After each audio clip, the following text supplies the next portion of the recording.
Hola amigas y amigos, ¿cómo están? Sean muy bienvenidos una vez más a mi canal Ángel PC Tutoriales. Yo soy Miguel Ángel Guerrero y en esta ocasión les traigo algo pero súper útil, que les va a ayudar un montón. Nada, mentira, es algo muy sencillo. Aprenderemos a hacer esto, miren.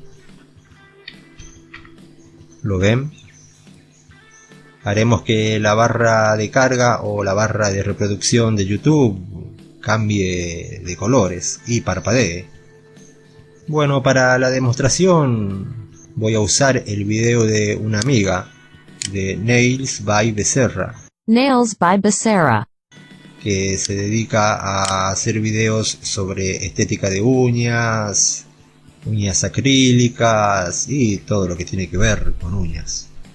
Que por cierto se los recomiendo un montón, en especial a las chicas. Bueno, lo único que tenemos que hacer es, estando en la página del video, escribir con el teclado, obviamente, la palabra Awesome y automáticamente la barra empieza a parpadear con un montón de colores. Miren. Recomendado 100%. Está re bueno, ¿no? Y para volver a la normalidad, por así decirlo, volvemos a escribir Awesome. Recuerden, Awesome. Y ahí está, volvió a la normalidad.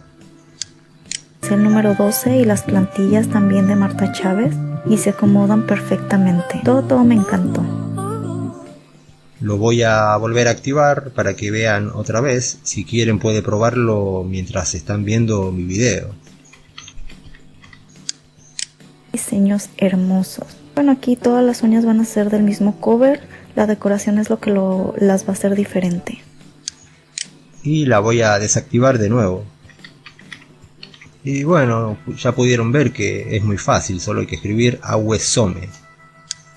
Bueno gente, espero que les haya servido este video, no sé si les habrá aportado mucho, pero tenía que traérselos.